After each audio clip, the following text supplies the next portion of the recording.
facilitating the collection of above 18-year-old Filipino citizens to join forces with the armed forces of the Philippines is complex and multi-layered. Upgrading the defense system should not rely exclusively on countless armed men, but internal security of military gears and equipments. In world history, there are many military forces that we can call effective warriors despite the small number of men. In the Battle of Agincourt in 1415, the French army, who mustered 30,000 armed men, lost its victory against the English troops who only had 7,000.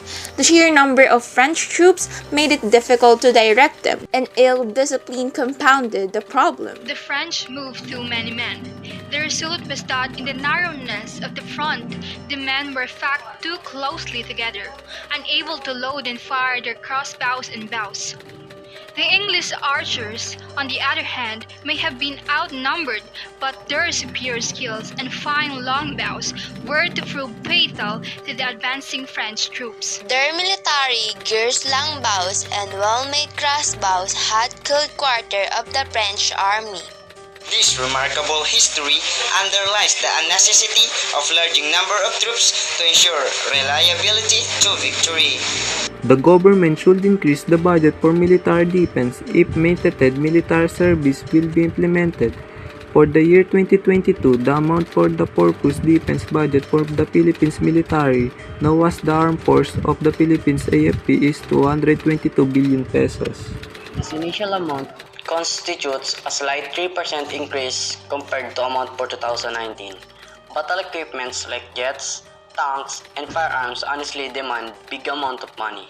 But the same investment will be required if mandated military service is to be held. Therefore, instead of dedicating into personal recruitment services, it should be devoted first to strengthening our weapon so that we can not only rely on the capabilities of the military men but also on their ammunition. In terms of inventory, the Philippine Army has a solid mixture of gold and new equipments. There are 45 modern Philippine Army guns in Philippine inventory as of the year 2022. Barrett M82, anti-tank, anti-material rifle AMR. Browning M1919 GPMG are medium machine gun. These are some of the heavy-load firearms the Army has mastered. In fact, most of them are from the United States of America. Yes, they are advanced and modernized, but not enough to enable our soldiers to remain flexible, adaptable, and agile to meet the needs of combatant commanders. The U.S. Army is the best equipped force the world has known. Even in an increasingly constrained fiscal environment, the acquisition, logistic, and technology community is doing everything it can to provide soldiers with the equipment and service they need for mission success. The U.S. military has an estimated 4.5 million firearms according to the non-profit organization Small Arms Survey. A total of 38.4 million worth of military forces. Their inventory populates a measure of highly advanced and modernized equipment that are reliable and proven effective in terms of battling. Being the country that has the best war weapons, they became the source of the battle equipment over the countries. Philippines is one of the countries that rely on U.S. Army. In fact, Duterte once attempted to withdraw a year-and-a-half-old threat to cancel a key security pact with the U.S. The Philippines-United States Visiting Forces Agreement. The 1998 VFA makes it easier for U.S. forces and ships to operate in the Philippines, including conducting large combat exercises that have alarmed China.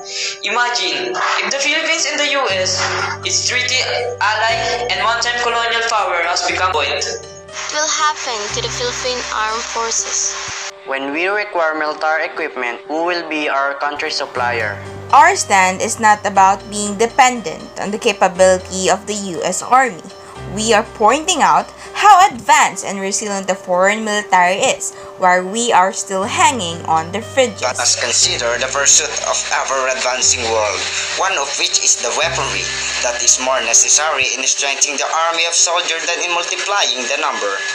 The Armed Forces of the Philippines said that the implementation of mandatory military service for Filipinos will help instill patriotism among citizens and help them contribute to nation-building efforts.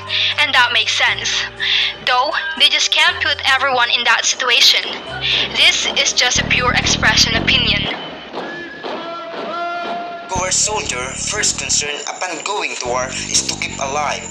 But a soldier who loves his nation will think of his army rather than himself. Not everyone's patriotic, and not everyone is willing to make a sacrifice for their country. Patriotism develops instinctively in the heart of a Filipino.